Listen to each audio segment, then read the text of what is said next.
What's up, Facebook? Roberto Monaco here. Finish up our second day of our influencing from the front.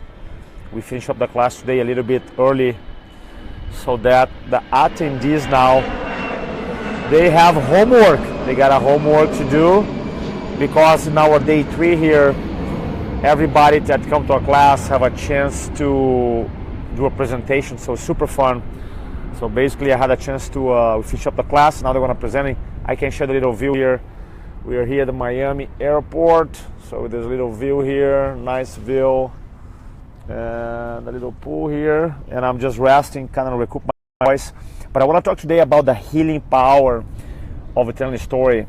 So many professionals, they have no idea of the importance about telling a person's story or the reason why he or she is there speaking, and it's extremely important, and most of us have no idea why. Every time you have a man or woman in front of an audience, the audience members don't know why is this person here speaking. And when you give reasons in a story format, that story, if it is very effectively put together, can be the foundation of speaking. As a matter of fact, for every single person that I work since 2008 that I do one-on-one coaching, the first thing that I do is tell the personal story. The first thing, because a personal story or the reasons why you're there communicating or why you're there speaking is the foundation of effective speaking. Think about in terms of like your favorite speaker or mentor or coach.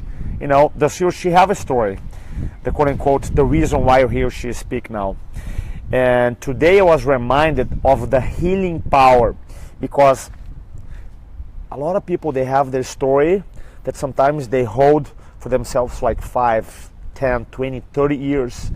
And they say, man, maybe I shouldn't tell the story. Maybe I'm not right to the story. And then realize that when they actually go through and they tell the story, they have this emotional release, this emotional breakthrough. They go like, oh my God, I'm not the only one here, right? It's almost like you hold this energy inside of you, and then when you are in front of a group of like a loving, caring, support environment, and you share the story for the first time, you have this emotional release that, man, this is okay. I'm not the only one that struggled with that or had struggled with that issue in the past, and it's fascinating. And the other thing happens when you tell your story, you actually create a good meaning out of it, because sometimes when you have that story in your head, you just keep replaying over and over and over the frustration or the mistake or the guilt, whatever it was. And then when you actually communicate to a group of people and you actually create an empowering meaning of it, it's like me, and you tell the story, what the story meant to me personally.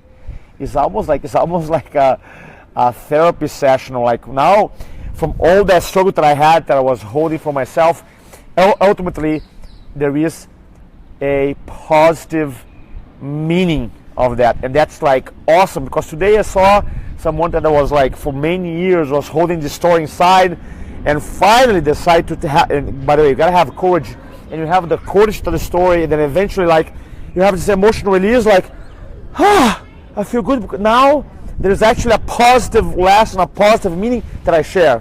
So the first aspect here is that you literally, when you have a story and you share with a group of people, you, for the first time, you're able to actually come up with like a positive, because every story has a positive meaning, a positive lesson.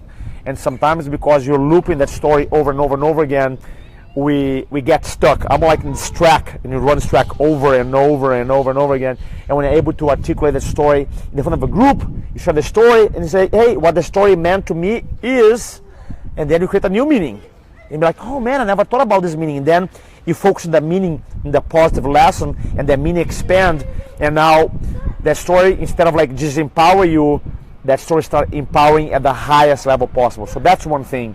The first reason is that stories are healing, because when you share them with a group, you actually come up with a new meaning, which is awesome.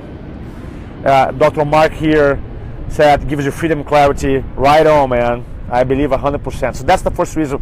The second reason is that now your audience goes, oh man, it gives me hope, because a lot of people, when they hear a story, right, they identify themselves with you, and now your story gives them hope.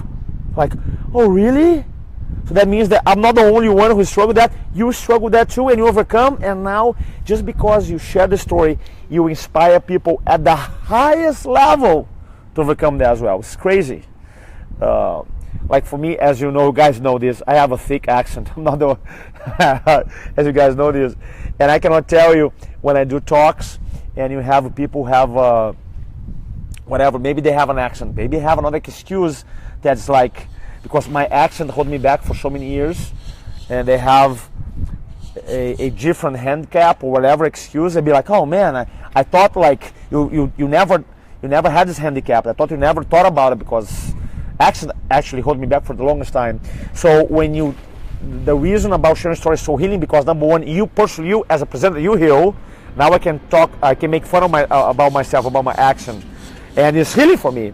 But number two, I inspired other people, and that is healing for them as well. And the third thing, the coolest thing, is that it helps you frame your product, your service. Now, if you're an influencer, if you're advocating your message, if you're out there doing Facebook videos, webinars, podcasts, TV, radio, group communication, you have to work on your story.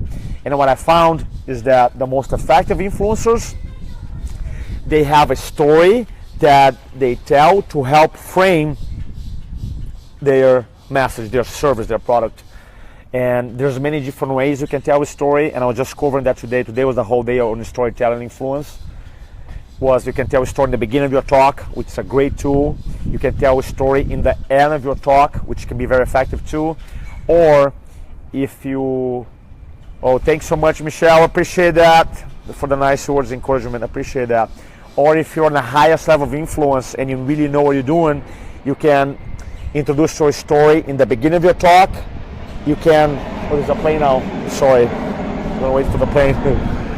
And then you can link back a story in the middle of your talk, and then you can close, follow me, with your story. So for the advanced friends here on Facebook, Mark, thanks so much, me, truth and authentic, I appreciate that. That's 100%.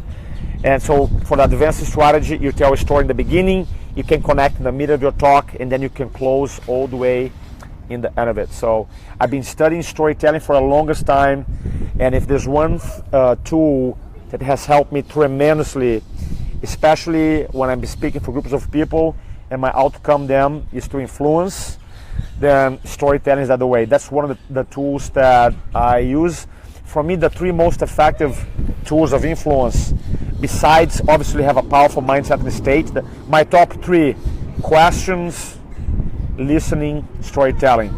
So if I have a really powerful mindset and I'm on my game, then as far as communications tools, if I know how to ask questions, if I listen to the answer, and if I know how to tell a story, so I can create identification. Identification is a term from rhetoric, and basically it's how your audience can identify himself or herself with the character of a story, the problems of your story, and the solution of a story.